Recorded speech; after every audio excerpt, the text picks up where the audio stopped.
A 1, 2, 3.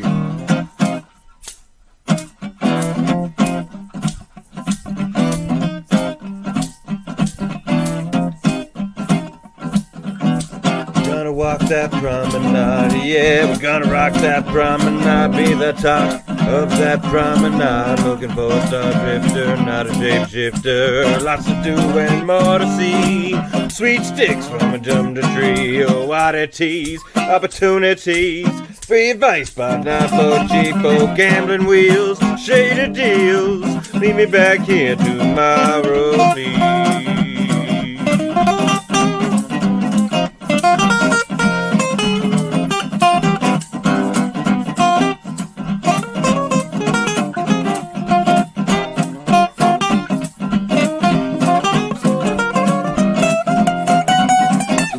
Walk that promenade. Yeah, we're gonna rock that promenade.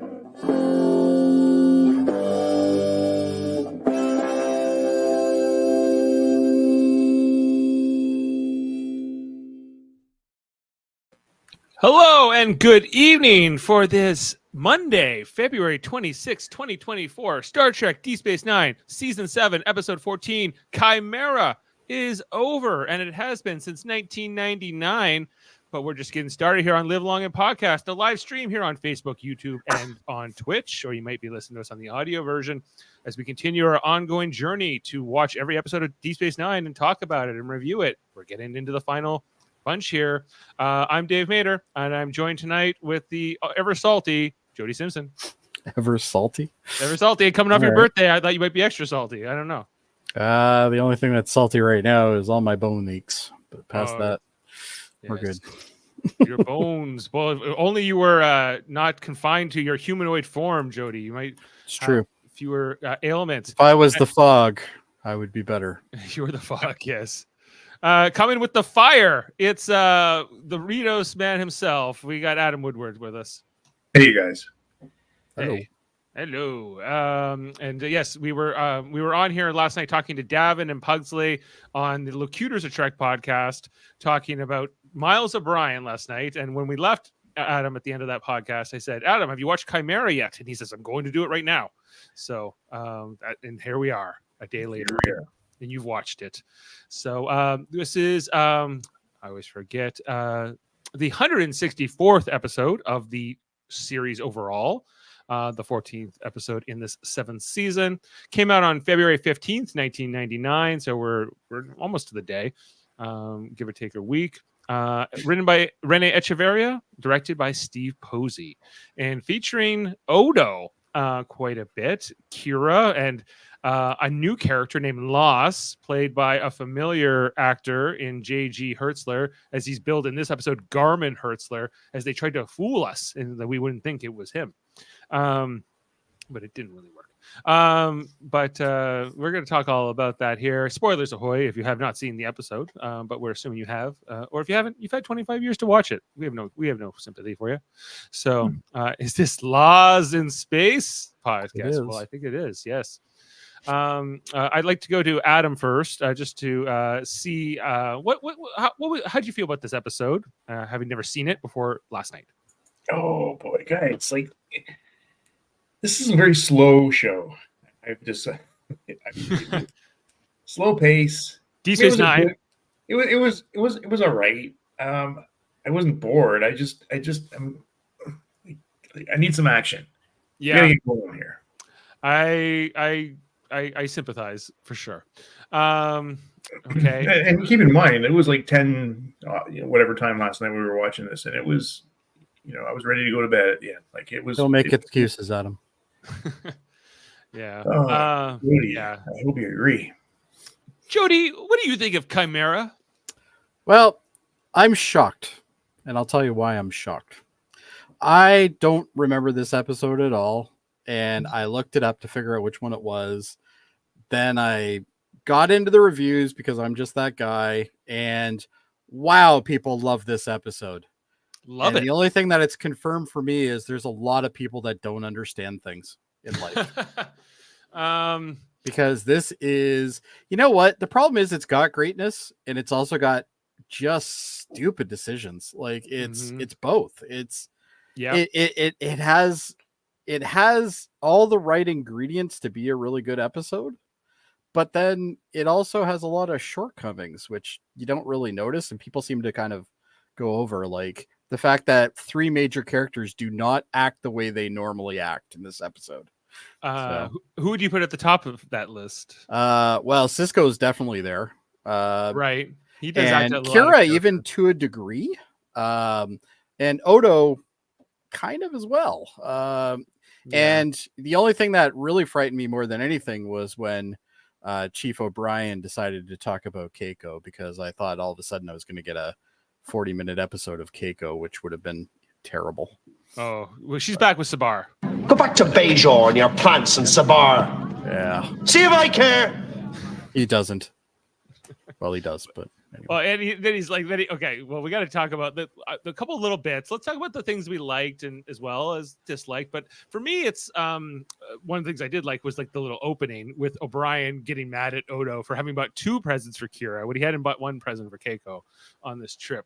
He's like, we were only gone for a day, you know, and everything else. Like there's a couple things there. I think that this story is very interesting to me, and it's also I also hate it. I don't know. It's kind of a mixed bag for me. I really like what they were trying to do with it. I think about pushing the idea, like how people being different can make you uncomfortable or make other people uncomfortable. Don't start, Jody. Sorry. Keiko's the most caring, supportive wife I've ever known.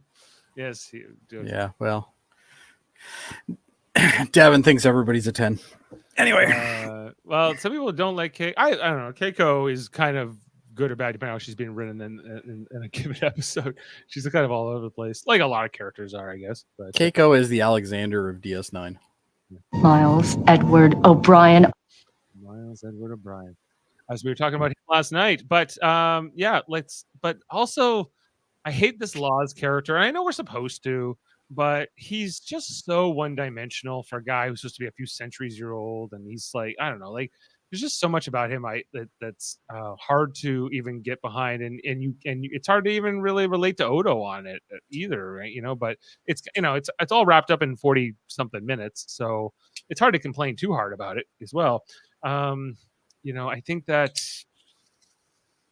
this whole thing, this death on the promenade with this Klingon, and that was the best part of this whole episode.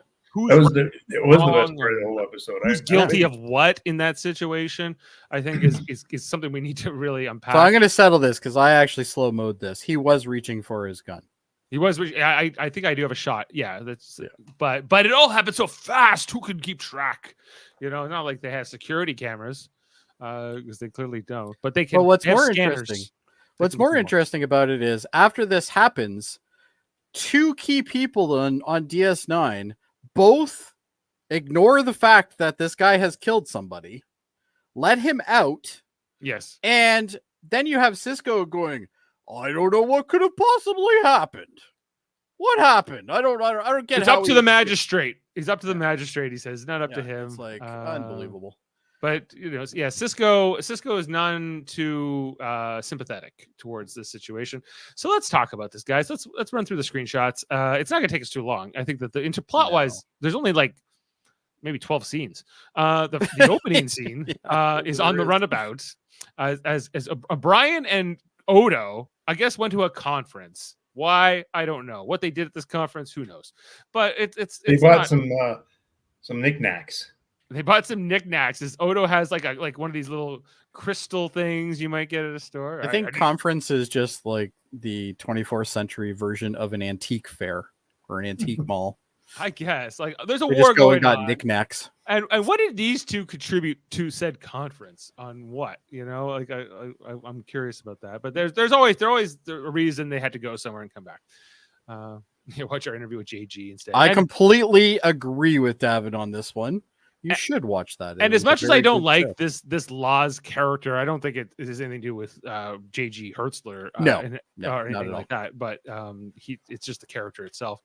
So Odo's like admiring his little knickknack that he's bought for Kira, which gets O'Brien thinking, "Oh, I should have got something for Keiko," and then this is funny. This was funny. My favorite bit. He goes, "Not chocolates as Not well. chocolates as well. Not chocolates as well. You can't be doing that," because Kira is going to talk to Keiko and find out that Keiko's going to find out Kira got all these presents. And then he offers to buy them off of Odo. He's like, "I'll buy one of these presents. Just sell one, I'm sorry, Miles, but the answer is no. The answer is no. I always love this in a world where you can replicate anything, Yeah. but it doesn't matter because, of course, Keiko can replicate something for herself. You have to bring her something unique, something you can't replicate, something that would have to come from a planet.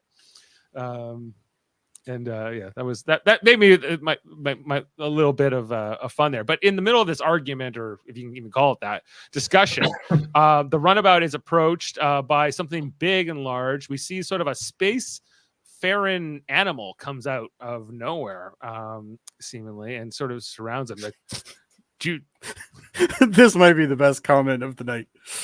by the time you got chocolates for Keiko, the power wraith was in her. That's true. That's very true. Good job. Yeah, I knew that like Keiko liking chocolates had come up before. I thought so.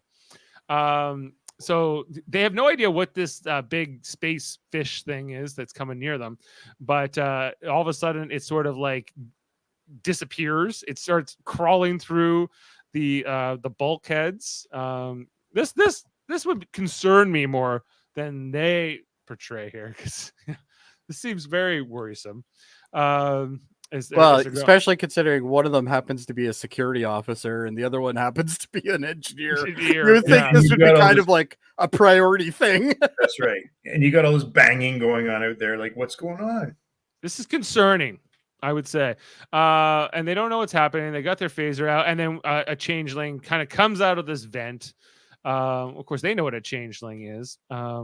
And we get a reveal of Laws, as played by J.G. Hertzler, also who plays Martok on this show as well. They kind of know he's a changeling, of course, but he doesn't know what a changeling is. He's never met them before. And that is our teaser for the episode. Not a terrible teaser as far as some of these go. The acting and the reactions were terrible, but past that, it was okay. I was ready. I was ready to go. This is interesting. We're good. It would have been interesting. Yeah. Yeah, for sure. Yeah. So after the credits, they got the phaser on this new changeling friend as the episode title card comes up, Chimera. And after some discussion, they kind of, I don't know, we figure out that this character Laws doesn't know about the founders. He's new to this whole thing. He's never met another changeling before, so this is a big moment. But O'Brien's like, how do we know he's not one of the founders? And he's like, I don't know.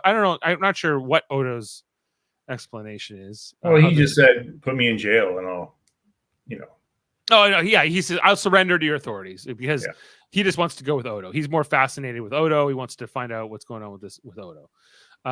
So these two have met and they head over to the station. And then Odo makes the pitch here to Cisco, Cisco like, well, how do we know he's not one of the founders? Like he could be. He was like, I don't think he is. I could sense it. He's morphogenic. Oh, also the explanation is that Odo says he doesn't have the disease that the rest of the founders have. Okay. But Odo does have the disease. But yeah, I know that this is a bit of a spoiler for you, Adam, but it turns out that Odo was the one who infected the changelings, the founders, because Section 31 infected Odo. Not only is Odo does have this disease, spoilers, and more and by the end of this, he's presumably given the disease to Laws. Yes. So the humans are really, committing genocide then on the founders. Section 31. Yeah. Oh yeah. Absolutely. Okay. Yeah. They're nasty boys over there in Section 31. Right. So, but that's neither here nor there, I guess, in terms of like Laws. This episode. Yeah. But that they hadn't established that yet, or they hadn't thought of it. I'm not even sure. But by the end of this conversation, Cisco agrees to let the Laws stay under Odo's custody, even though he's the best constable in Starfleet. He's in the best damn space quadrant or whatever, Cisco's not. You can tell he's not too comfortable with this by the end of this conversation. He begrudgingly agrees to this, but and then we get one of these. There's many conversations of Rene Auberjonois and J.G. Hertzler just walking on the upper level of the promenade talking in this episode. This is the first of those scenes where they're talking about the history and how they Odo's explaining who the changelings are, the founders, and all this kind of stuff to Laws. We also find out that Laws is been doing this much longer. He's like he's been kind of he was discovered like 300 years ago or something, or a couple centuries ago, whereas Odo has really only been interacting with humanoids for like 30 years. So he's like a baby in comparison to Laws in some ways.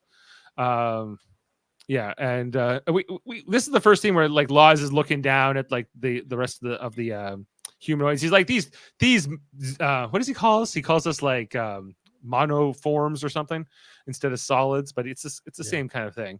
And he's like, well, one's got a crinkly nose and one's got big ears, but they're all the same. They're not like us, it's kind of establishing that Law's pretty racist. He's had some negative experiences with solids or monoforms or whatever you want to call it, but he's turned to hate. His fear is fully formed into hate, and that's ultimately what is the conflict that will drive Laws and Odo apart in this episode. So Odo takes him to his quarters, and Odo's like, I'm going to be staying somewhere else, I guess with Kira. He goes to stay at Kira's quarters while Laws is chilling here in Odo's quarters. He knows that Odo hasn't used the device in a while, like the shape-shifting furniture in a while. Not quite sure how he knows that. Maybe it's the dust, but he sees the little photo of Kira in Odo's quarters, and he's like, what's this? Why you got a woman? She's gonna die. We live longer. It's kind of reminded me like of even that scene in Highlander where the Sean Connery Ramirez tells Connor McLeod, she's gonna die. I had a wife, she died too. Because the changelings are longer lived than most of the solid species. So that their mortality is they're not immortal, but they live a lot longer. So Dave, you know what grinds my gears? What's that? When productions use production shots as pictures on set, it absolutely drives me mental. You don't think she posed for this photo in universe? No. Yeah, maybe not. It looks like a promotional photo. Oh, it's totally a promo photo. Yeah. Like I get why they did it, but it just grinds me every time I see that happen. It's like, or when they in Picard, when they use that photo of like Patrick Stewart and Gates McFadden from the red carpet at some events. Yes, and yeah, they're like, oh, well, this is when they went on a date back, in the day or something. Wasn't when they were like on the red carpet at an award show. Yeah. Mm-hmm. So yeah, they're talking, and basically this is by the end of this scene, Odo kind of has to explain the link to Laws, right? He's like, well, we don't reproduce the same way, and most of our people spend most of the time in the link, and he's like, it's kind of like this thing, and so this is like a whole new thing. Now we know that Odo was dealing with the founder, the female changeling, quite a bit when she was here, and the occupation for the Dominion was going on. That's a good one. This is like, even Kira does point out that this is a little bit more intimate than talking. He goes, I suppose so. I think it's much more intimate. I think it's not sex, but it feels closer to sex than it is talking. Would you guys agree? Sure. It's like sexy talk. I don't even want to get close to anything to do with this. But anyway, like what's happening here exactly? So they're melding like virtually. Yeah. They're melding virtually, like in reality. In reality, and telepathically, they're kind of communicating. I think we've just confirmed that Odo is bisexual. Well, that's he's asexual, isn't he? Well, he's asexual. He's not really a man, either. Yeah, he's not really anything. Yeah. Yeah. So, which he brings up, So I don't know, but that is this? I don't know. Like, if I were Kira, I'd be a little bit more annoyed with this. But I get, again, it's part of who his species is. So it's hard to really come. Well, this could be like shaking hands for their species. Like, yeah, no, I think it's a little more than that because they try to be nice. Laws wants to get back to it awful lot. Like it seems a lot. Laws is like addicted to it, and we know that it is addictive. That all that the changelings, at least from what the founder tells us, that they prefer to always be in the link, and they the ocean becomes a drop only if necessary. But you know, I don't know how much of that is like philosophy and how much of that is actual the biology of the changelings or not. Anyway, so after it's over and they're having their after cigarettes, they're talking all about it, and you know, I can't remember what the result of this conversation is, but he wants Odo to like come with him, find the other changeling infants that were sent out, and to start like and to leave Deep Space Nine, leave all this behind. And Odo is tempted, which Just like he is in the 3 other times that we've had episodes like this. Correct. Yeah. I think that's maybe another flaw in this episode is that we've kind of had this storyline with the founder, and now this guy comes along, and I get he's not a founder, he's not part of the war, but he sucks more than her in other ways. So it doesn't like Odo just seems like a bit of a dope throughout a lot of this. But you know, he's a joke. I'm not taking it. All right. But Kira shows up, you know, how's it going, Odo, boyfriend? You know, you know, I love how she takes his hand, and then he mentions the link, and she's like, oh, you linked, huh? He's like, it's just like talking. Is it really though? Not so sure. But she doesn't get mad either. She's just a little concerned, I would say, is more apropos. You get the feeling that she's like, oh boy, like I've lost a measure of my respect for my boyfriend here. Like this yeah. If not, it's been sort of threatened. I would think at the least. But We she's don't know. Maybe they have an open relationship. No. Kira? No. Well, Kira's smiling, which is completely out of character too. Yeah. Yeah. Yeah. No, I don't think Kira is a swinger. That's for sure. Mirror Kira, whole different story. Oh, Mira Kira for sure is a swinger. Yeah, but Kira didn't even like playing like someone going after a married man in a holodeck program. So True.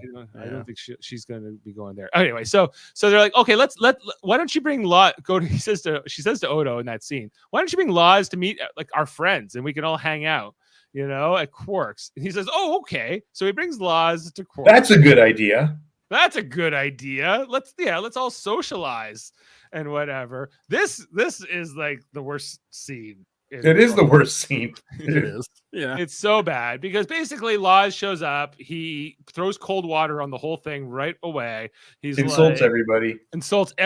He doesn't even try. You know, he's like, oh, O'Brien tries to lighten the mood, like, oh, sorry about pointing the phaser at you when we first met. Just didn't know who you were yet. He's like, I come to expect this kind of stuff from you people. I don't know. He just like what he really reminds me of in this scene is like just like somebody who is sometimes like environmentalists can get like this, or people who are just like hate other people so much because they're like, they're the vegans. They're destroying the planet. We're destroying the planet. We're a plague on this planet. You know, this kind of like just this loathing of everybody and things like that. How we've destroyed everything. And he's just going at them, you know. That's how it feels. Like it's not so good. He talks about like one time I turned into like an antelope or something, and then our whole territory got cut off, and then we all died within 2 generations. All the antelope died, and that's what happens with people. And I think Quark shows up to give a steak to Bashir in the middle of this whole little says, rant. I'll go put that away. Oh, he's like, I got your steak. He's like, oh, never mind that, Quark. I'm trying to look progressive to Laws, and not like I'm. Maybe that was imported. Maybe that's like a real steak or something from somewhere, and not replicated. But yeah, this is a really awkward conversation. He's like, you don't like us changelings. You don't trust us changelings by nature. And O'Brien says, I trust Odo. He says, of course you trust Odo because he pretends to be like you and he acts like you, but you're nothing like you. You know, it's like for a guy who's supposed to be like 200 or 300 years old. It's even Ezri tried. Ezri's like, yeah. Well, Ezri's like, oh, you've seen through our evil plan. You've seen through our evil plan. Yeah, we're here to destroy Odo's life. God, that's such a cringy line. Yeah. Yeah. But you know one thing about this episode, actually, that was their only line, Jody. Yeah, I know. I was actually going to say something about that, but everybody thinks I'm such an Ezri hater. Well, I've become that way. Adam's like, I'm fully developing my hate for these Ezra. I just don't enjoy her character.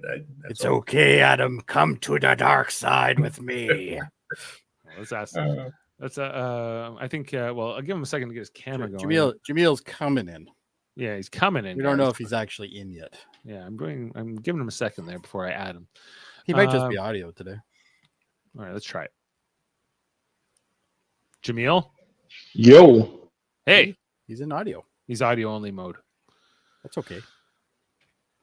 I'm literally on the road. That's why.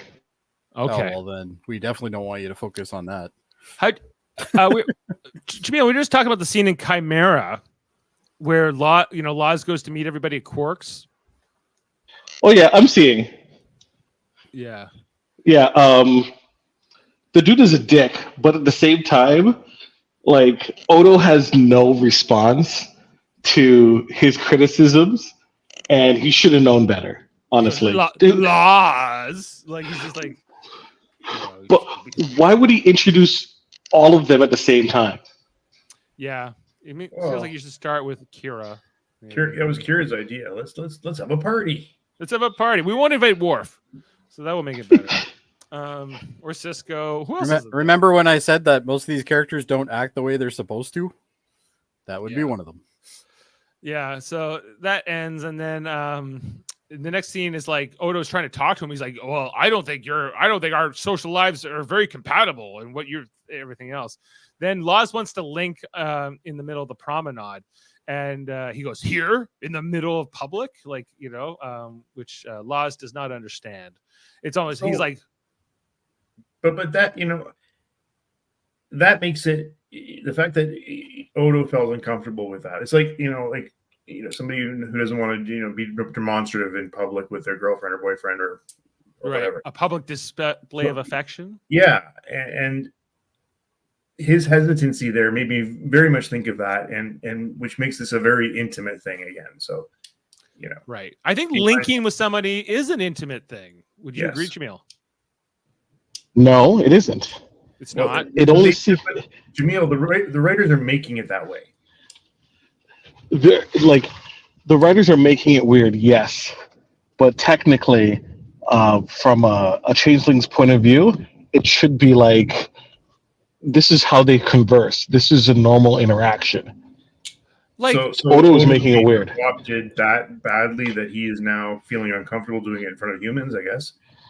Well, Odo has not really interacted with his kind in a public setting consistently, right? Where there isn't like some kind of power dynamic that's at play. Right. Like to me, it's more than just conversing. It's more than talking. Is it the same as sex? Maybe not, but it's close to me. But I think the analogy they're trying to go for here is that, like, I think if there was a gay couple in public, by today's standards, we wouldn't question it so much. But back in 1999, this was still pretty new in the cultural conversation. And this idea of like people, like if there's a gay couple walking down the promenade holding hands or kissing, at one time that was considered very shocking. Not that long ago, and I think that's also what they're trying to touch upon here with this story. But in a sci-fi and science fiction sort of setting. Let's face it, he's been traveling for 300 years with his, swinger lifestyle. Maybe he just isn't there. He doesn't understand. I wonder if he's gone to. He hasn't gone to Rising yet, so that's no. That's one thing. Yeah. We don't really know what happens to Laws after this, but Laws says to Odo, "Hey, come with me. We'll go find the other infants, and we'll start a new link out there, and we can link wherever we want. We can link in the middle of the promenade if we feel like it. That's where we're gonna make together." Don't we know what happened to Laws? Isn't that what the third season of Picard is about? It's not about Laws. It's about other changelings. Yeah, it seemingly has like a lot of similar attitudes about solids. Well, either way, Laws is infected. Yeah, well, we established, that he would have infected Laws by linking with him here. That because Odo So has he the would be disease already. infected as of now. Yeah. So and Laws at the end of this episode goes off to, I don't know, to whatever the hell he goes off to do, find more changelings maybe. But he may have died after this. We're not sure. So Odo's And more or less, we don't care. The next scene is here. Odo's studying his knick-knack, the thing he got for Kira, because he's still contemplating this this temptation to go with Laws, to go off and leave his life behind and do this. The thing that we've had a bunch of episodes about already. Yes, exactly. But Laws also says to Odo, he's like, the only reason you stay here, the only reason you don't go back to the Founders, war or no war, is Kira. Kira is the only thing that keeps you here. It's not because you are so against the war, you're so against this. It's basically this love for Kira, and that sort of trumps everything in Odo's mind. But is that wrong? That's not a bad thing. It's not a bad thing, but it's not something that Odo says out loud, really. He talks more about him being against the Founders for this and that, but he doesn't, when he talks about it, he doesn't say the real reason, which Laws knows by linking with him, right? But Adam, that is absolutely bad. He holds a prominent position on the station, and the only thing that's preventing him from just like going AWOL is like his relationship with Kira. What happens if they have like a rough patch? Wait a second though. This relationship just didn't start. I know, but what if a rough patch occurs? He's gonna just. I don't. Right. Well, okay. I mean, listen. All I'm saying is that this relationship between him and Kira has not been a 7-year journey on Deep Space Nine. He's been there all along. True. Yeah, well, it was kind of like this unrequited love for a long time, and then he finally gets the girl at the end of like season 6, and that's kind of where we are in this season. But yeah, like I don't know, but he's like Odo talks about missing that part of himself and whatever, and Kira feels for him. Kira feels like, she says, "I'm sorry, I can't link with you, like Laws can." No, she's way too apologetic here, in my opinion. But yeah. I don't blame Kira specifically. Odo's not properly communicating his feelings and what he wants. So, like, if he told Kira, like, "Hey, I want to show you the real me," right? Then he could, like, at least know where Kira stands. He doesn't question it or even give her the option. He just hides that part of himself. Yeah, I don't know. It's I feel more for her. So Odo goes to see Laws to tell him, I'm not coming with you. I'm not, he finds Laws being fire. At first he tries to turn on the fire suppression system until he realizes that it is Laws existing as fire. Laws, I need to talk to you. And he's like, did you even know we could be fire? I bet you didn't. He's kind of showing off to Odo, I think, too, a lot. But he's like, I got all these amazing shape-shifting abilities. Don't you want me to teach you that? And that's part of like the carrot that he dangles at Odo. But yeah, what happens? Odo does link with him again here at the end of this scene, even though he's like, I'm not coming with you, but whatever. Then Odo is working in his office. There's a time jump in the next scene, and Odo and Laws is being fog on the promenade, guys. Being fog menacingly. He was surrounding them menacingly. Yeah, it's kind of creepy. Special effects guys are like, okay, run down to Walmart, get a fog machine. Yeah, and they're like, what's he doing? He's like, so much money. Odo's answer here, he's like, being fog, what does it look like? Can he be fog somewhere else? But people in the background don't look that concerned that there's fog on the promenade. No, the kids are playing in it. Like this seems like something that shouldn't be there. Yeah. So he's like, Laws. The kids only, like, people only have concern once they know it's a changeling. But before that, they're like, oh, this is some nifty it's like atmospheric issue. Yeah. Well, O'Brien was going to check. He was going to check out some kind of a piece of equipment to make sure everything's just working fine, Yeah, so he reforms back into his humanoid form. So And everybody's like, "Ooh, we just played in him." and these two Klingons come along. They're not too impressed. As you may not have heard, the species that Odo and Laz are members of or part of, the Changelings are waging a war against the Alpha Quadrant and are trying to conquer the galaxy. So these Klingons are not too impressed with. The Laz. Klingons are just space bullies anyway, so it makes sense. Yeah. So they come at Laz, and I don't want you shapeshifting in my presence. Being somewhat xenophobic, I would say. Odo says, "Leave it alone." He's like, "You have Klingon blood on your hands, Changeling." He's like, well, "How would I ever get the stench off?" Okay, so the tension is elevating here, like fast. Oh yeah, Laz does not try to diffuse it whatsoever. So, and I almost get the impression that they want this character to be like that because of the fact that he hasn't had a lot of experience dealing with people. Well, he has, but then he also says like he did. So he did, but then he wrote them off. He hated them. One thing he got his heart broken by the woman that he couldn't have kids with. He's told like he had a mate, and then it didn't work out. And he's clearly like experienced a lot of the hatred and sort of bad vibes that a lot of other species give towards changelings for being weird and different or whatever. And so yeah. That's kind of accumulated here with this Klingon who pulls out a dagger.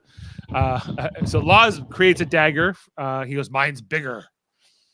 Out of the thing here, and then he tries to stab Laz, and Laz can't be harmed by a knife. That is true.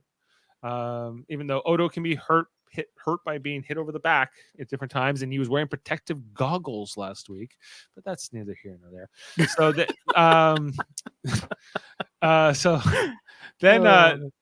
so Odo takes out the one guy, the first Klingon who tries to stab Laz, and so while Odo is wrestling with him, this other guy who looks more surprised and more like I think just sad he's in this situation. So I want you guys to take this screenshot for a second. I want you to imagine that this guy is half the size he is. Does he not just look like a hobbit? He's like the smallest, weakest, most like nervous looking Klingon I've ever seen. Yeah, he's like the son of Duras, Yes. Yeah. Right. So yeah, is this where he's reaching for the gun? I think it is. He was because that was the thing. Was he going for the knife or going for the gun? He was going for the gun. He was going for the gun, which can hurt Laz. Yes. Like logic, just like he was going for the gun. It's like, oh, so he just saw his fellow warrior stab the changeling, and it showed no effect. He's gonna take out his knife and take another stab at go after him now. Yeah, I agree with Jaemeel on that one. Yeah, I thought Odo didn't allow weapons on the promenade last time I checked. It's okay if it's one of Odo's people though. Oh, okay, and I guess it's wartime, so maybe they're because Odo never changes his way of doing things. Okay, which is normally how he does things, but this episode he acts completely off. Yeah, but Laz kills this guy. You could call it self-defense, I guess, and Odo can't even believe what he sees here, and the other Klingon goes, "No." Right. Odo's like, "Not again. He was right beside me." Yeah. Don't stand beside Odo on the promenade. You're gonna get killed. Probably. So in the next, Odo is a worse security officer than Tasha Yar. Well, not according to Cisco. Well, Cisco's terrible in this episode. Cisco, yeah, he's like, I just need Worf doing other things. But in the next scene, because they don't want, I guess they didn't want Martok to be in the episode because JG's already playing this other guy. So they get Worf to come in for this scene, and he has to kind of speak for Klingons and speak for Martok. But he clearly seems sort of uncomfortable with it. Cisco's like, well, the report here says that people were complaining about the fog, and this whole thing went down, and now they want a trial. And Odo, he's like, this doesn't look too good, Odo. On the report, Odo's like, this is gonna be a show trial. The Klingons are gonna want to extradite Laz and execute him for show because we're at war with the Founders, which is probably all true. I think that Odo has a lot of good points here, but Cisco feels like his hands are tied a bit because they're allies with the Klingons, and this is the law and whatever. That's kind of BS, though. It is. Yeah. Come on. It is. Yeah. Well, I think it's also coming down to the fact that Cisco really didn't want laws on the station in the first place, and this has now happened. And I feel like there's part of Cisco that's like, "I told you so. I told you something was going to go down if he was here, and it's your fault, Odo. I trusted you, and this is on your head." I think is a little bit of what Cisco's point is, even though he doesn't quite say that directly. So Cisco blames somebody else. So he is acting in character then. Yeah. But yeah, Worf is trying to make the case here, but the look between Worf and Cisco here is kind of like, I don't know. I'm not sure too super happy with how this is all going down. They know it's messed up. So I was sorry to interrupt you, Dave. I was reading a review that somebody wrote online about this episode, and I have to admit the one comment he said was really good. He goes, "I don't get why they didn't just have Martok in this, because why would you have Worf go in there to kind of defend the Klingons with his Miss Kronos sash that he has on?" I'm like, yeah, that's pretty funny. yeah. Like, well, it's because, yeah, and I think just because they were trying to fool us that we wouldn't know it was J.G. Hertzler playing this role. Like, Well, it's not the last name. Like it. Yeah, it's not. It's either that or it was his cousin Garmin. Or, yeah. Another Hertzler. But anyway, so Quark shows up here, and he kind of gives this advice to Odo, but I don't agree with it. But basically Quark's saying, like, you're not stupid enough to try to turn into fog on the promenade and flaunt that you're a changeling, that you kind of keep things under quiet, and you don't antagonize people because quite frankly, we can't stand that you're different. You're smart enough to know that people don't want to be reminded that you're different. Who wants to see somebody turn into goo? Don't you get it, Odo? We humanoids are a product of millions of years of evolution. Our ancestors learned the hard way that what you don't know might kill you. Our tolerance to other life forms doesn't extend beyond the two-arm, two-leg variety. I hate to break this to you, but when you're in your natural state, you're more than our poor old genes can handle. Does that ring true to you guys? I think 100%. Yeah, it's you look at the animal kingdom. The default is to be weary of something, and I guess that does extend to people. Humanity is a good example of that. When white men saw black people, they instantly thought that was terrible or something, and it's like that's just absurd, but it is what happened. People, visiting an island that was, have natives on it, same idea, people would get slaughtered, and it's, they're scared of what they don't know. And I think that's something that is bred into everybody to a degree. Hopefully we get around that, but it's one of those things that, if you're walking, let's say, Dave, you're an avid runner. Let's say you're running, at night, and you run through a park, and all of a sudden you see a coyote growling at you. Your instinct isn't to be friends with the coyote. Your instinct is to make sure you don't get hurt. Right. So I think in a way, what he's saying is actually kind of accurate, even though it is a shitty message. It is accurate. It's the anti-Star Trek message, actually. It's definitely not what Star Trek is supposed to be portraying. Yeah, absolutely. I agree. But I think they also, touched on, it's also wartime for them. Yeah. So right. Well, and it's no different than the Bajorans when, with the Cardassians, right? Like it's these are people that are feared even after things are already settled, they're still feared. But you can look back at things like the Japanese internment during World War II, right? Yep. Where Japanese Americans, including George Takei, got absolutely rounded up and their houses taken away. Very bad things. But I don't think every American at the time or every Canadian at the time was on board with that, were they? I wasn't. Oh, probably not. No, and thankfully that's true. They don't necessarily take a poll. And that's the thing, right? It's and that's the thing. We have a lot of racism still in this world, even though people want to ignore it in some scenarios. But there is a lot of racism still, and it's the same thing in this type of universe as well. Things can't be perfect even in the future. There's going to be instincts that people are going to have. You're going to have an instinct to always drink, Dave. You're going to have an instinct to always eat. These are instincts that are bred into you. But to hate is it my instinct to hate something that's different? Well, than me? I don't think that's really what he said. I don't think he says that they're hating people. I think what They fear the difference. They fear the different, and that's a different thing. It's not necessarily that they hate them; they just fear them because the fear turns into hate, I guess. Well, fear can turn into hate, absolutely. We learned that in Star Wars, right? But I know that. Is that what we learned about Star Wars? What's that? Is that what we learned about Star Wars? I learned that and a lot of cheesy lines, but if you belong to a specific family, you're always the main character. So. Yeah, exactly. The one interesting line I thought here from Quark was like, "This is we're at war. This is no time for changeling pride demonstrations on the promenade." Which I think is, I think that's a relic of the time. I don't think you could put that in.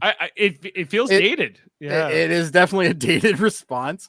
But we have to remember, all three of us lived at this time, and maybe some of the people that are listening to this haven't at that time, but it was different. There were, that was something that was not as cherished as it is now, and I don't know how popular Oktoberfest was during World War II.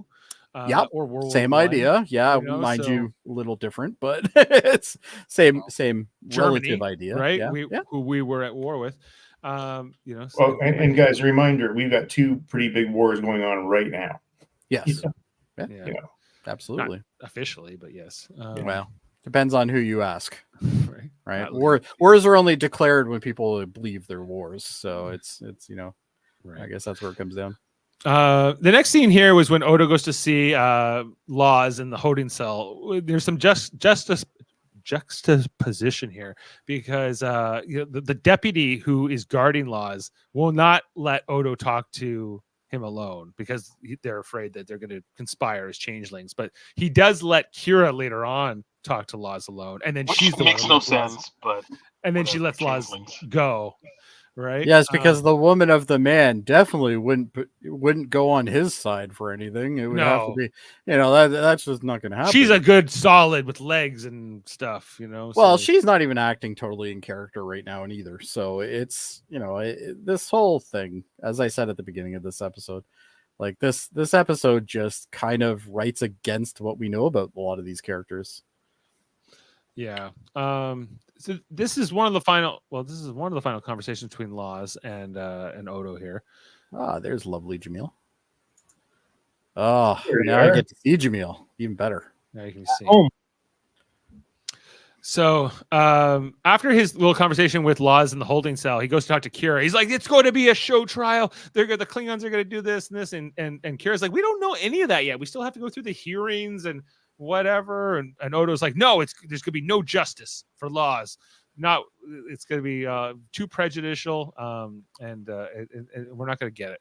So, Dave, sorry to pause you right there. Does this seem like the same freedom fighter that we saw in the first couple of seasons of Deep Space Nine? She is just like, no, justice will prevail. Yeah, it's going to be a fair trial. It just seems so she's. But she's in love, Jaemeel. Love guess. changes everything. Love changes everything. I think that a lot of the other characters, there's not a lot of time for them to do much of anything, right? So it's because so much of it's just these conversations. But the most consistent character is O'Brien, because he would just be surly. Yeah. Still surly. It's fine. Because he insults Laws, and Bashir's like, "I think he heard you." He's like, "Good. I want him to hear me. I don't like that guy. He's a dick." Well, he's right. Lars was a dick, so right. I think if you look back and you actually analyze a lot of the episodes of this series, I think you'll find that O'Brien probably is the most consistent out of all the characters. Yeah. You don't have to give her 2 presents. You've only been gone a day. That's just so O'Brien.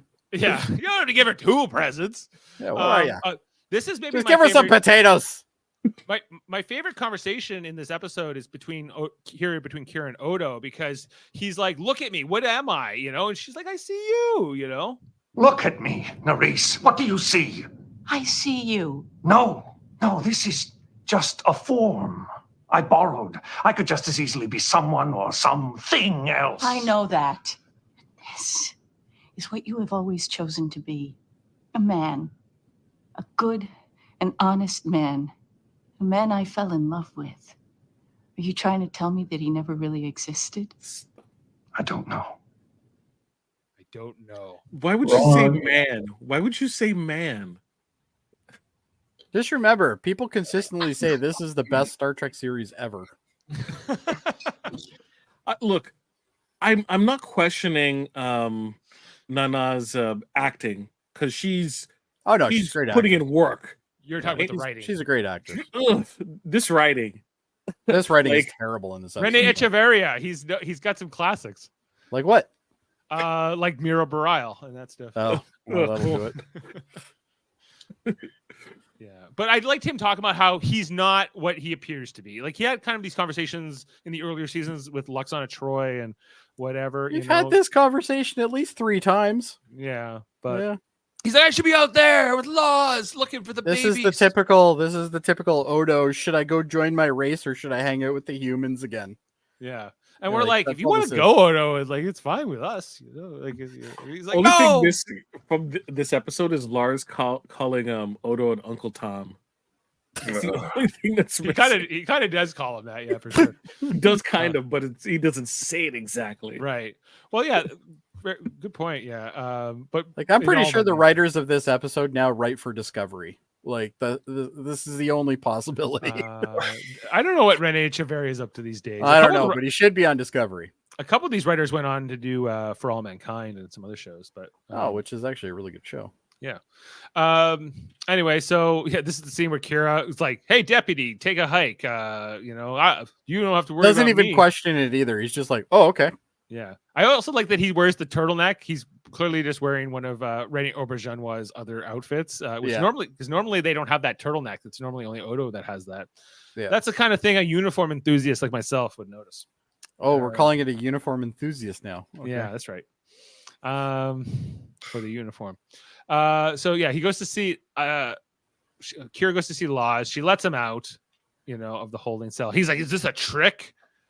Again, something Kira wouldn't do. Right. Well, I don't he doesn't care know how her. loved she is. She wouldn't do this. You don't think she would do this? No. Well, she did do it. So I know she did it. I think she would do it. I don't think she would do it in this method. Yes. Right? Where she's just I I'm think just she gonna would walk fight in. to have him released. Yeah. I thought it was interesting more that she didn't own it. Like not that she No, was she didn't own it at all. And on top of that, you have Cisco going, "Duh, I don't get what's going on." Right? Because she lets him out, and The guy then who's one of the sharpest people on this show cannot get what happened. she lies to Cisco, her religious icon, Yes, like yes. her Jesus, like her like, personal Jesus. I haven't seen this episode in a long time. I was expecting Cisco dismisses everyone and then tells Kira to stay back, and they have And then gives her shit. conversation. Yeah, I get it. Right. That would be better. That would at least be in his character, yeah. not the I don't know what happened here. Right. But at this point, Kira hasn't told Odo. So Odo's like, "Oh, no, he's just the most amazing changeling ever. He must have escaped on his own. What a brilliant changeling he was." And I think what's more concerning is the fact that they have holding cells but no video. no video. No It's like, video at all. no video on the promenade. You can't see what's going on in that cell unless you're there. Right, but remember in the previous episode, the one right before this, the Field of Fire, you can look through walls and look anywhere on the station with this viewfinder and this rifle, but you can't in the public spaces. Not only that, but here's another part of the logic that's an issue. Kira goes in, dismisses the security guy. The other guy goes missing. The security guy presumably does come back at one point, and he goes, "Wait, the cell's empty. Kira was the last one in here," and then he reports that. Oh no, That's what should happen.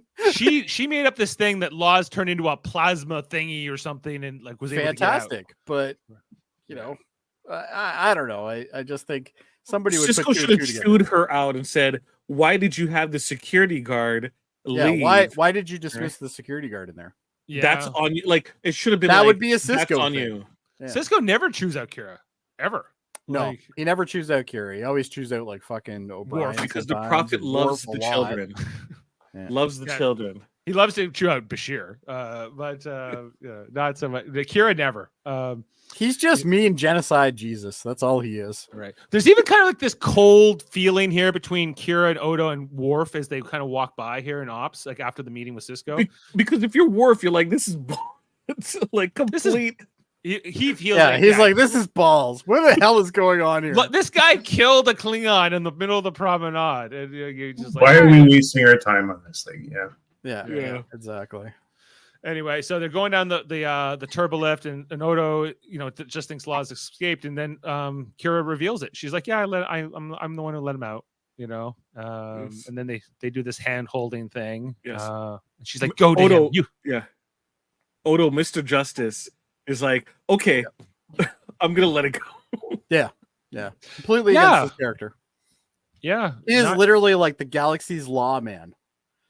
Like this guy is the Chuck Norris of the universe. But is he? Yeah. Well, not today. Not today. He's not even like the Law and Order or like the Hank McCoy. Who am I thinking of? The guy from Law and Order. Hang him high, McCoy. Anyway. McCoy, yeah.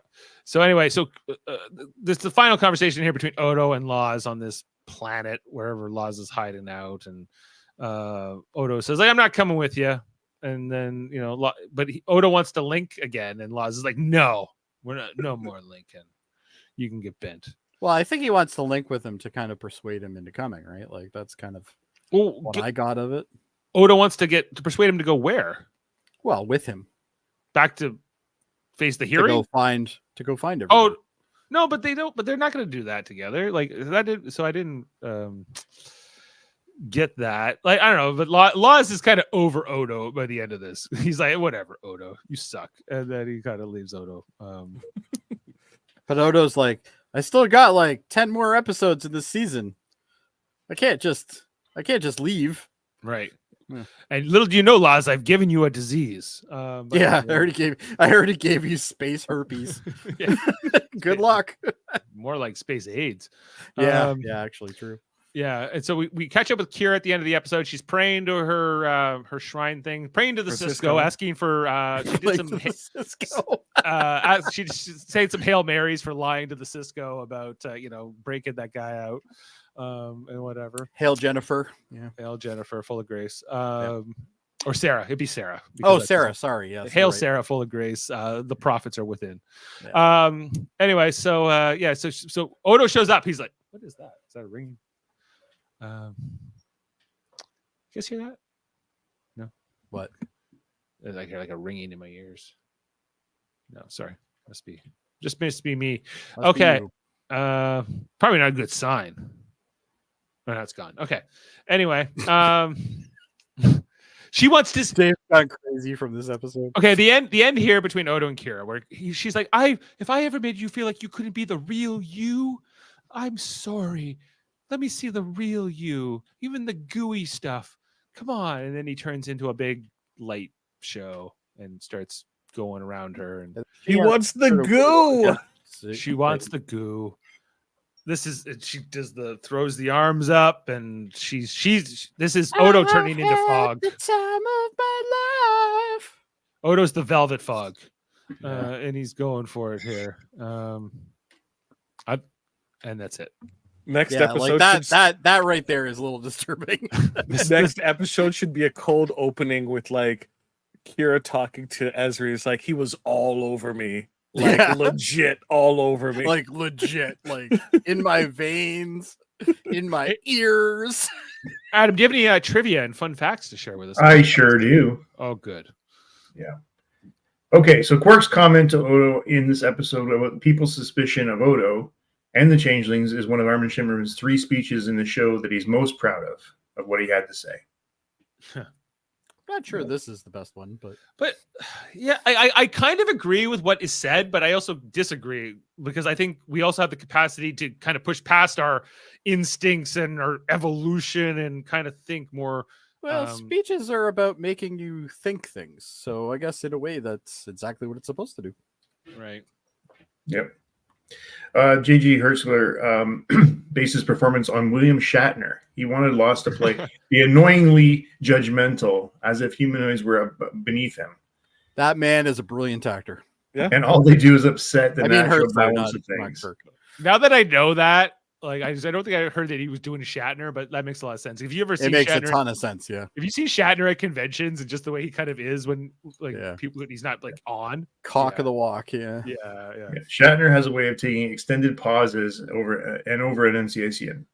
That could work for Laws. He described it as Laws doing Shatner doing Kirk.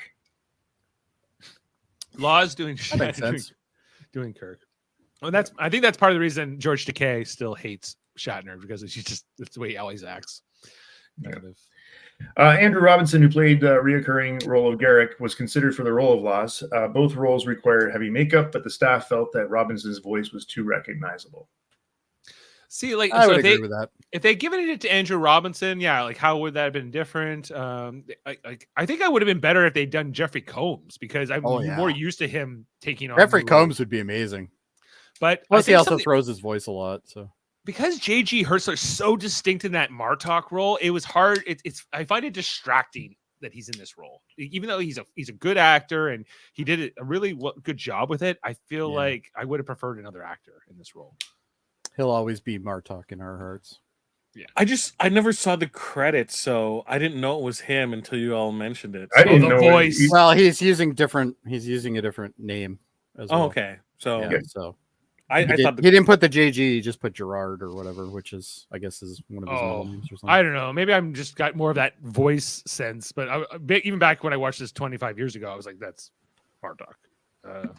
And to be honest, I didn't remember until I saw the credit, and then I'm like, oh yeah. Okay, I don't feel that way when Jeffrey Combs does all his roles, so it's just. Well, I think Jeffrey Combs has more, like he's got a wide variety of what he's known for, whereas Hertzler is Martok. Like there's nobody who could ever do Martok like him. Right. Whereas, Jeffrey Combs can kind of jump from role to role, and he's very much a character actor for sure. Hit us, Adam.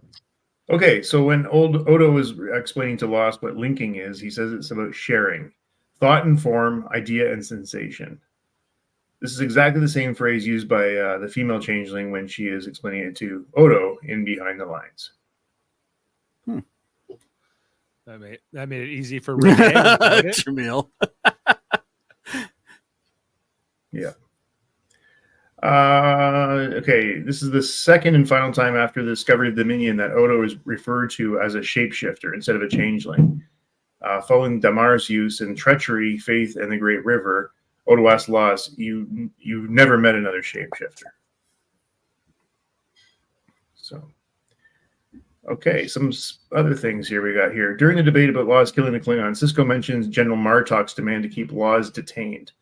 Ironically, Laws is played by J.G. Hertzler, who portrays General Martok. It would be kind of cool if they actually had both of them on screen. If they had a scene together, I would have liked that. Yeah. Yeah. General Martok. Oh, here we go. General Martok is probably kept off screen to avoid the cumbersome split screen filming techniques needed to do that. Is it that cumbersome? I guess it must be. I think it can be. You got to make sure the lighting matches, stuff like that. Everyone was extremely pleased on how Nana Visitor played the final moments of the episode, where Kira reacts to Odo taking the form that gently envelops and showers her. Shower me in your fog, Odo. Yeah, I can't hear Jaemeel. Can you hear Jaemeel? What color was that shower again, Adam? I'm sorry, my memory's kind of fuzzy. Was it like what type of hue? Like a golden hue? Golden, maybe a shower of a golden variety. That is golden, Jaemeel. I think you're right. Well, let me finish here because it makes it even funnier. This included Odo's. This included Rene or whatever his last name is, who approached Visitor the scene and explained, "God, you make me look like such a great lover." Does she? Oh boy! Look at the rapture on her face. Holy man! She is definitely happy. Yeah, that's true. Okay, here we go. Here we go with Echeverry again, describing the episode as a case of the series guiding the showrunners more than the runners guiding it. His original understanding of the story was that Kira and Odo's inability to experience genuine physical intimacy would have been Odo's problem, as he's only pretending to be humanoid. But in breaking the story, Echeverria found that the story was more about Kira not being capable of changeling intimacy. This called for the final sequence where she does just that. The original written ending of the episode involved Kira caressing Odo's gelatinous form, but no one truly wanted to pursue that possibility. Thank goodness. They wrote that, but they didn't film it? Yeah. Okay. The later possibility involved Odo transforming into falling snow, but that too was rejected. On her face. Okay. Golden snow. So here we go. Visual effects supervisor David Stipes, drawing on experience of his wife had in seeing the Aurora Borealis while camping, came up with a form. Okay. He takes in the finished episode and describes the script as a gossamer cloud of plasma-like energy or a shower. What kind of shower, Dave? Adam? Yeah. The golden format. A golden one? Format. Mm-hmm. Yep. And that's our final fact, I believe, right? Yeah. We'll Look, leave it if there. she didn't want him to do that to her, she would have moved. So she wanted it. That's Could be. Could be. All right. Well, that you didn't expect an R. Kelly reference in this. This is before R. Kelly did all that, right? I know. He's like, he got inspired. He was inspired. I want that for my ladies. Yeah. It's good enough for Kira. It's good enough for R. Kelly. All right. Let's rate this episode with all that in mind. Bring up our sheet here. Okay. So Jeff not with us. I'll start us off then. Do I like this more than last week's episode? No. So I'm giving this a 5.5. Oh, this gets a 6.5. It was going to be a 5.5, but that last sequence and the repeated talks of golden showers bumped it up one mark. Bumped it up to a 6.5. Okay. Yeah. Jody? Oh, this is hard. Especially with Jaemeel doing that. I'm gonna go right in the middle. I'm gonna do a 6. 6. Adam? This is not as good as last week's for me, so this is a 5. 5. Kevin is ill tonight. Our friends Norman given a 6.5 and a 6 respectively. I don't think we got a Davan rating anywhere, did we? But I don't think he said it's not a 10. Not a 10. Okay, so we'll fill that in later. So just the Davan four of us doesn't seem like golden shower 9. type.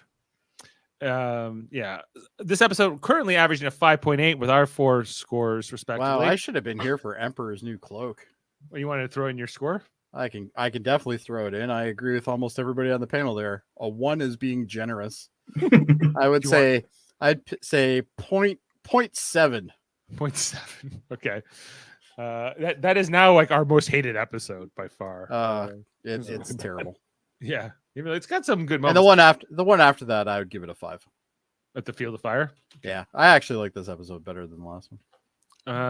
Okay, so we're averaging 5.8. This has a 7.2 on IMDb, which is a little high.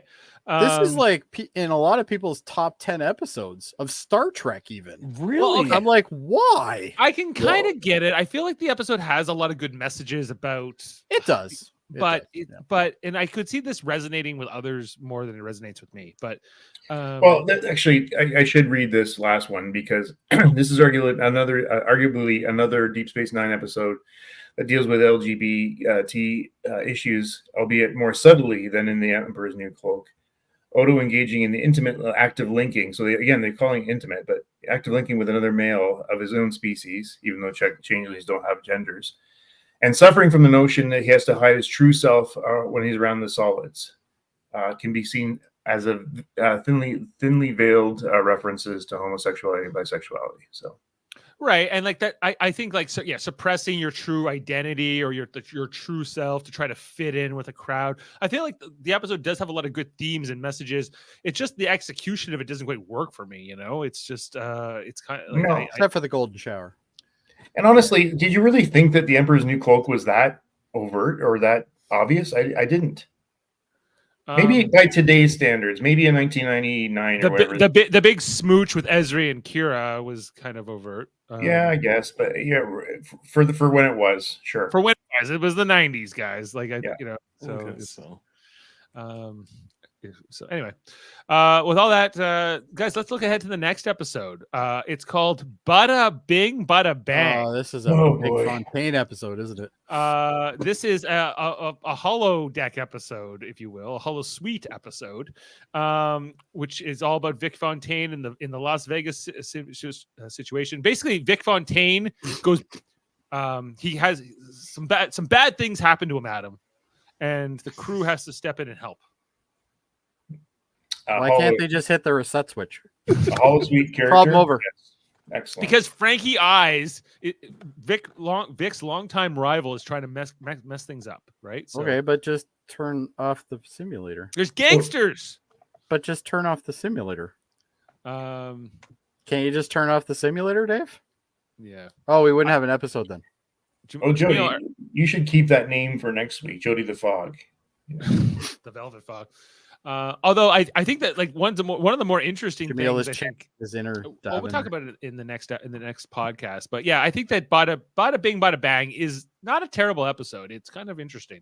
And then after that we get that weird Section 31 episode. So I agree with Norman here. There's a war going on. Spend all your time in the Hall Suite. Yeah, I think like we have been talking about this. I'm like, Adam, you're coming in for season 7 Deep Space Nine. You are going to see this Dominion War like you have never seen it before. It's going to be so epic. And I forgot that they make us wait basically 15 or 16 episodes before they show us any of that. Yeah. And then they kind of sprint to the finish in the. Sam says season 7 is bad so far. I'm like, you're not all the way there yet, bud. It's not even like, I think these episodes would be more well received if there wasn't this other stuff going on in the background that we want them to pay off, the stuff that's interesting. Right. I guess, different thing. Right. So it's what they should have did is turned off the Hollow Suite and started conserve energy. Yeah. How's Nog doing? I wonder if he's recovered yet. Nog's in the next episode. He is in the next episode. Yeah. It's a Vic Fontaine episode. And so of course him and Vic's relationship. The next one has Cassidy Yates and a whole bunch of the others coming in, so it's gonna be good.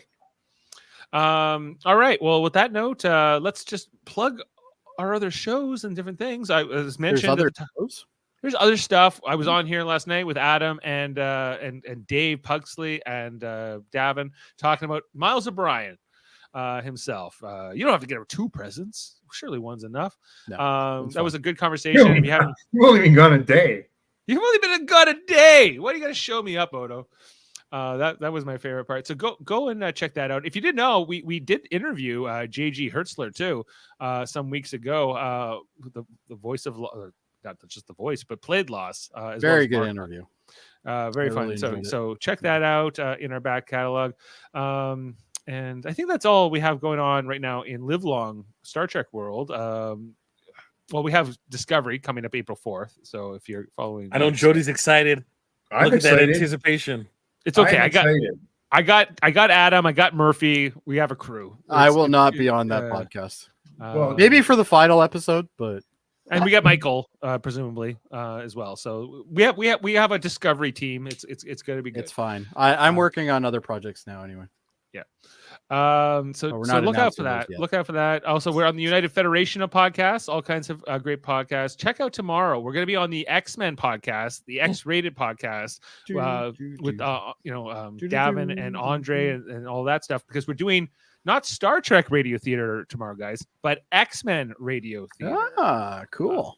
We're doing. Is it from like 97? It's from the 90s. It's this screenplay that never got made into a movie. Basically, we're doing it for the writer, this guy named Bob. Okay, I know who you're talking about. Yeah. Bob something. Bob worked on many cartoons like Gargoyles and X-Men and different things, and he wrote this script like a long time ago. So we're going to be reenacting it. I think Jameel's playing Senator Kelly. I'm playing And a Sentinel. and a senator. I'm playing Cyclops and a senator and some other roles cool. as well. So look out for that. I see nobody called me, but that's fine. There seems to be a lot of like discussion on the chat around that, Dave. And everybody's little like, really well. There's a little bit of rallying going on, you know. So What kind of rallying? You know, we're gonna make the greatest. Just check it out, guys. It's going to be so good. I can't wait. Yeah, it's gonna be so good. So check Wednesday. that out tomorrow. And Sam, I'm not working on a Gilligan's Island podcast. It's on Tuesday. Sorry. We're doing it Tuesday. I know, but we talked about it. But on Wednesday, on the Super Mater Brothers podcast, We are brothers! we got the return of Survivor, everybody. Survivor 46 is premiering, where legends are made is the title of the episode. And I can tell you who's not going to make it just by that picture. Who's not going to make it? I want to know. Who's not going to Bring make it it? back up. Okay. Back row from the right, 4 over. There's no way that guy's making it. Foster drafted that guy. We all think he's weak too. So Which one? Talk about. Is his name David or something, or Mike, or? Well, if his name's David, he's got a chance. It's like, No, it isn't Dave, because there's another Dave that It's we a were cheering hardcore, for. I've learned from experience. oh geez, guys, you're gonna make me like figure out who's got what. It's fine. We don't need to talk about it. Maybe we do, like, you know, like No, I don't think we do. then I can tell you who everybody I is. think we just need some more golden showers. He has it all set up. Here's the The fact that he has these ready. Oh yeah, he does. his name is Charlie. Charlie. Charlie? Yeah, Look at Charlie's that a hair. dork and he's not making it.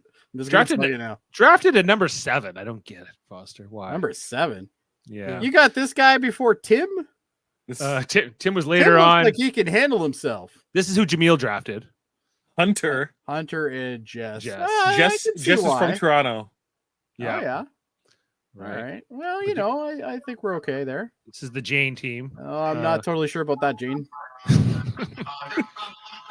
Jeff's team. Yeah.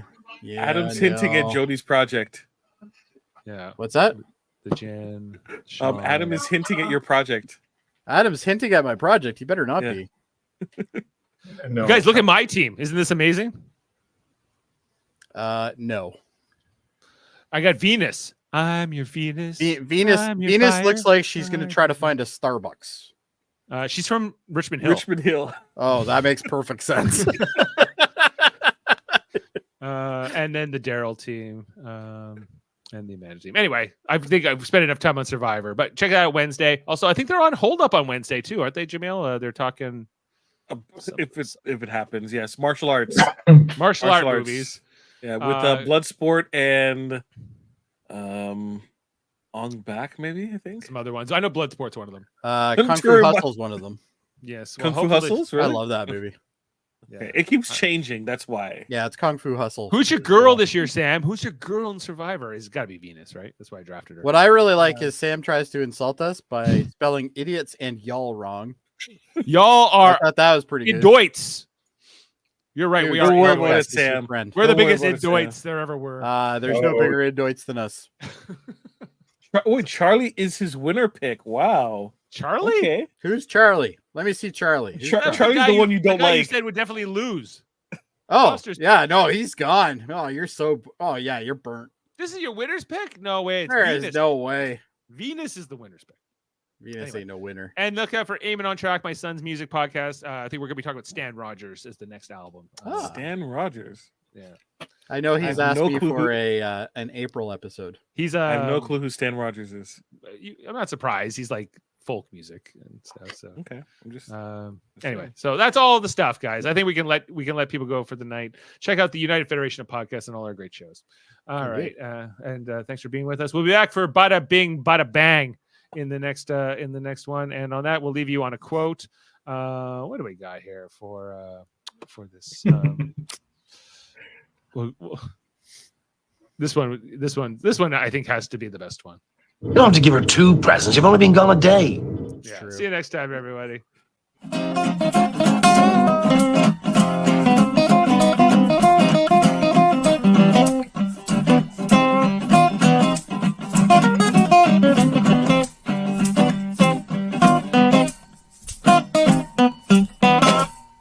get out of here.